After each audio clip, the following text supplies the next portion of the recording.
Looking for how to fix Facebook not working? In this video I show you how to fix Facebook not working problem. For solving this problem, go to Play Store, search for Facebook app, tap on Facebook app, update if available any update. Now go to settings, then go to apps, then go to see all apps. Now search for Facebook, tap on Facebook, tap on force stop, tap on OK, tap on storage and cache, manage space. Now tap on delete. Now restart your phone.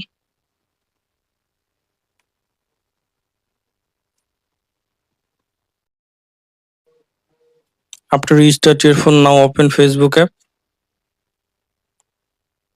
Now log into your account.